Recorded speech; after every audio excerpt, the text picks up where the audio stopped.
बेटी को पढ़ाने के लिए लोन चाहिए, मिल सकेगा? हाँ मिल जाएगा, लेकिन उसके लिए आपको सामने आकर मिलना पड़ेगा, फोन पर नहीं हो सकता। तो गौरी तुम्हारा नाम कभी था ही नहीं, ये तुमने गोविंद देसाई के लिए रखा था। इसीलिए रखा था, लेकिन मुझे नहीं पता था ये सब होने वाला है। तो फिर ये लोन वोन ये सब नाटक था? क्यों किया तुमने ऐसा? क्या तुम्हारा हिसाब भी कोई बाकी था? सर मेरा उसके साथ कोई हिसाब बाकी नहीं था, मैं तो गोविंद को जानती तक नहीं थी। प्रकाश और संजय का डर अब खत्म स्टेला, अब इधर कभी दिखाई नहीं देंगे वो लोग। Thank you so much Yogesh. Jenny बहुत डरी हुई थी, इसीलिए तुम्हें परेशान किया। और हाँ, इसके बदले कभी भी तुम्हारी कोई भी मदद कर पाऊँ ना, मैं हमेशा तैयार हूँ। ये क्या बोल रही स्टेला? जॉन होता तो भी ऐसे ही बोलती क्या? दोस्त था वो मेरा, अभी वो नहीं है तो उसकी फैमिली के लिए इतना तो करना बनता है ना। योगेश, तुम्हारा ये एहसान ना जिंदगी भर उधार रहेगा मुझ पे, सच बोल रही हूँ। तो गोविंद को फंसाकर तुमने योगेश का एहसान चुकाया? मुझे नहीं पता था योगेश के मन में क्या है। एक हेल्प चाहिए स्टेला। बोलना योगेश, क्या बात है? गोविंद देसाई ये इंटरेस्ट पे पैसा बनाता है। अच्छा, बस इसको एक कॉल कर और बोल कि तेरे को लोन चाहिए। लोन? हाँ, और अपना नाम गौरी बताने का, स्टेला नहीं। गौरी? तू फिक्र मत कर, अपने को उसके साथ कोई पुराना हिसाब किताब चुकता करना है। जैसा मुझे योगेश ने बोला था मैंने बिल्कुल वैसा ही किया। मैंने 10,000 रुपए अरेंज कर लिए हैं गोविंद जी, आप लेने आ सकते हैं या फिर? नहीं, मैं खुद आ जाऊंगा गौरी जी, क्योंकि वैसे भी मुझे विरार साइड पे 6:30 बजे शाम को काम है ही, फिर उसके बाद आपके यहाँ आ जाऊंगा। नहीं गोविंद जी, घर मत आइएगा, मेरी बेटी भी होगी। कस्तूरी फाटा पे मिल सकते हैं? मुझे वहाँ पे कुछ काम है तो आपके पैसे भी दे दूंगी और किसी होटल में डिनर भी कर लेंगे। हाँ बिल्कुल गौरी जी, तो मिलते हैं। प्रकाश और संजय वाला एहसान बराबर स्टेला। ये लास्ट टाइम था योगेश। हाँ, इसके बाद जरूरत भी नहीं पड़ेगी। आज मैं गोविंद का हिसाब किताब भी बराबर कर दूंगा।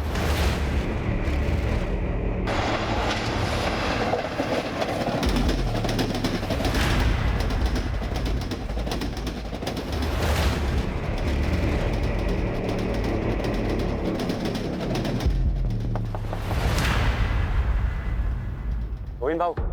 कौन तुम लोग? गौरी जी ने भेजा है, इंतजार कर रही है आपका। बैठ जाओ गाड़ी। गाड़ी की जरूरत नहीं पड़ेगी, पास में ही जाना।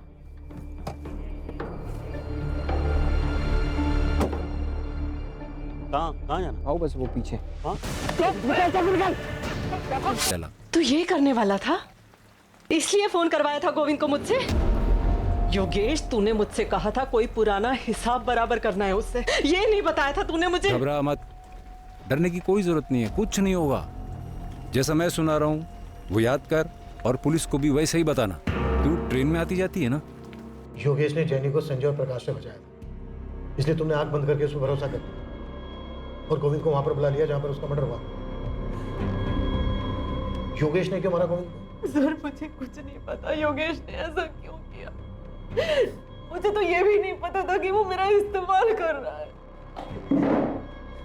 ये दोनों तब तक यहाँ से नहीं जाएंगे जब तक हमें वो गुंडा योगेश नहीं मिल जाता। लेकिन सर मैंने कुछ नहीं किया, मैंने कुछ नहीं किया।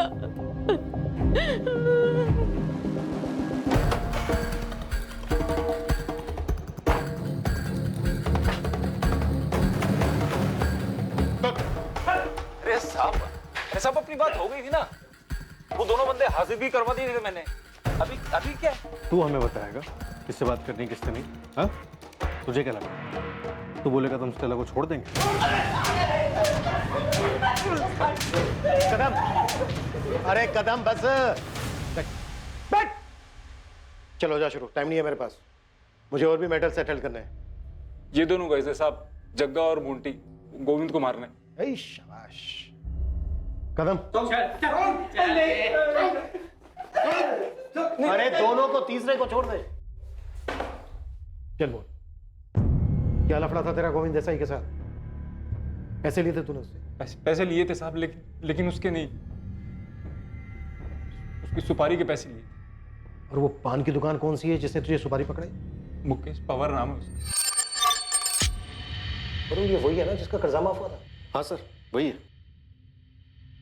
मांडवारी करवाना है तो बोल, फुल मर्डर का 4 लाख लगेगा। मिल जाएगा 4 लाख। ये आदमी 2 लाख एडवांस लगेगा, पूरा प्लानिंग करना पड़ेगा, सर्किट बैठाना पड़ेगा। कल मिल जाएगा तो डील पक्का समझो। कल पैसा ला, फिर डील पक्का समझ। स्टेला को यूज क्यों किया? ये तेरा प्लान था? हाँ साहब, मेरे को लग गया था कि गोविंद को चारा डालना ही पड़ेगा, इसलिए मैंने फुल प्रूफ प्लान बनाया। एक विधवा को चारा बनाया तूने, बच गई ना तेरे फुल प्रूफ प्लान की।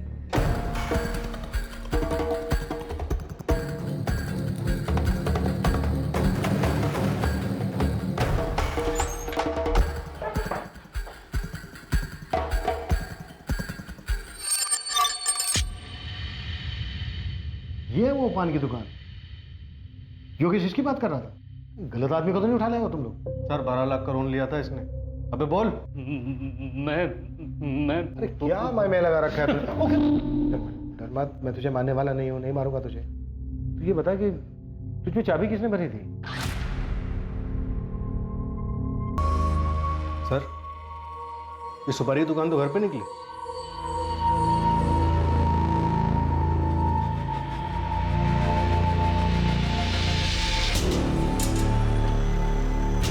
गोविंद को मारने के लिए सुपारी मैंने दी थी मुकेश को। उसके बाद मुझे नहीं मालूम कि कितने लोग थे और किसने उसे मारा। पायल को इसके बारे में कुछ नहीं मालूम था और मैंने ना कुछ बताया। ये सब हम पता लगा लेंगे सुजाता जी, किसको क्या मालूम था, क्या मालूम नहीं था, क्या चार्ज लगाना है। अब सिर्फ ये बताइए कि आपने गोविंद की सुपारी क्यों दी थी?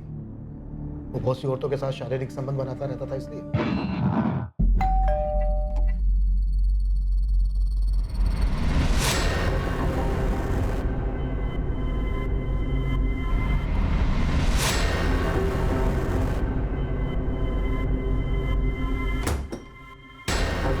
वो पता नहीं कितनी औरतों पर मुंह मारता था, सब देख सकती थी मैं।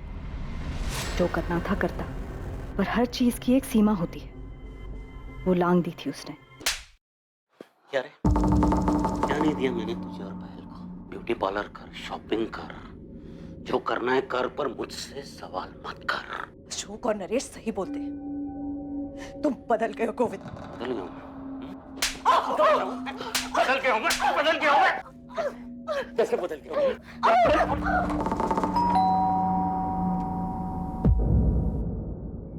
माँ, ये कैसे हुआ? माँ, आपको चोट कैसे लगी?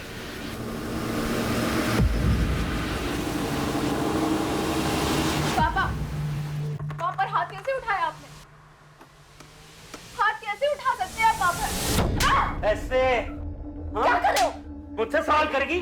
हाँ? क्या कर रहे हो पापा? तो हट। वो नीच काम करता रहा और मैं आंखें मूंदी रही। वो मुझे मारता रहा और मैं कुछ नहीं बोली, लेकिन जब उसने पायल पर हाथ उठाया तो मेरी सहनशीलता जवाब दे गई। फिर मुझे लगा कि हम दोनों के घुट-घुट के मरने से अच्छा है कि वो अकेला ही मर जाए। मैंने देखा था तुम उसके पैरों में गिर के गिड़गिड़ा रहे थे।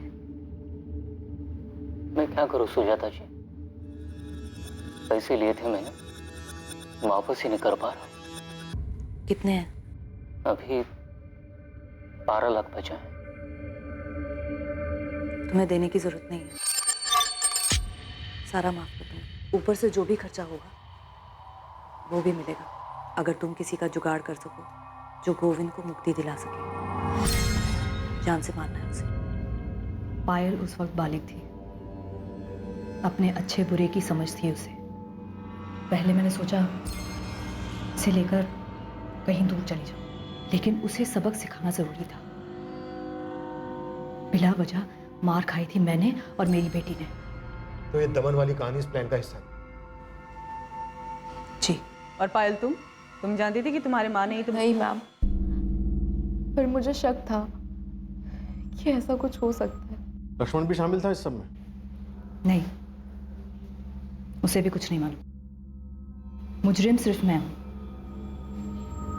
मुकेश की भी मजबूरी का फायदा मैंने उठाया। फैसले करने की आदत छोड़ दो, कोई जज नहीं है, मुजरिम हो। माँ ने जो कुछ भी किया सब मजबूरी में किया।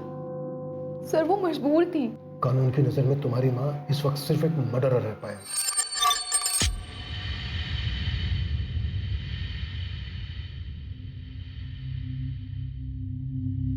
पता नहीं पापा ने ऐसा क्यों किया, हमें कुछ बताया तक नहीं। ये तो वही बता सकते हैं। मैं सिर्फ इतना ही बता सकती हूँ बेटा, शांति पाने का एक ही रास्ता है। इस वक्त जो जैसा है उसी में जियो, और जिससे जो लिया है उसे वापस कर दो। Sir I am sorry. आप जैसा कहेंगे मैं वैसे ही करूंगी। कोशिश करूंगी कि खुद को बदल सकूं। सोनाली, एक बात हमेशा याद रखना, सिस्टम में तुम्हें लाख कमियां नजर आएगी, जो कि है भी। जो इसका फायदा उठाते हैं वो आदर्श लोग नहीं होते हैं, बुरे लोग होते हैं, और हमें उनके जैसे बनने की जरूरत नहीं है। ख्याल रखना अपना। स्टेला ने गोविंद को फोन तो किया था, पर ना तो वो हत्या में शामिल थी और ना ही उसे ऐसा होने का आभास था। इस वजह से उसके खिलाफ कोई चार्जेस फाइल नहीं किए गए। मुकेश पवार, योगेश सिंह, मोंटी और जग्गा के साथ सुजाता देसाई पर आईपीसी की धारा 302 हत्या के लिए और आईपीसी की धारा 120B आपराधिक साजिश के लिए चार्जेस लगाए गए। भले ही एक साजिश के तहत कितना भी पेचीदा चक्रव्यूह रचा गया हो, लेकिन हर अपराध का अपराधी सामने आता है और हर अपराधी को अपने किए का खामियाजा भुगतना पड़ता है। जब एक साधारण इंसान अपने हालात से मजबूर हो जाता है, किसी दूसरे इंसान के किए से दुखी हो जाता है, तो यह हमेशा याद रखें कि ऐसी स्थिति में अपनी सहनशीलता को खोकर जुर्म का रास्ता न चुनें। सोचें, समझें और सतर्क रहें, ताकि गुस्से में उठाया गया कदम आपको किसी ऐसी परिस्थिति में न डाल दे जिसके लिए आपको जीवन भर पछताना पड़े। हम शायद अपनी तसल्ली के लिए कुछ ऐसे उदाहरणों का सहारा लें जिसमें अपराधी अपराध करके बच निकला हो, लेकिन ज्यादातर अपराध सुलझा लिए जाते हैं और अपराधियों को उनके किए की सजा दी जाती है। जो लोग डिफॉल्ट करते हैं और बिना पैसा दिए भाग जाते हैं, उनका ना तो अनुसरण करना चाहिए और ना ही उनसे ईर्ष्या होनी चाहिए। वो सिर्फ भगौड़े हैं और कानून उन्हें एक ना एक दिन पकड़ ही लेगा। देश के ज्यादातर आम और ईमानदार नागरिक संघर्ष करते हैं और अपना कर्ज चुकाते हैं। अब मैं अनूप सोनी आपसे विदा लेता हूं, फिर मुलाकात होगी एक और नए केस के साथ। और याद रखें, आपके और क्राइम के बीच में सिर्फ इतना फर्क है कि आप कितने सतर्क हैं। सतर्क रहें, सुरक्षित रहें। जय हिंद।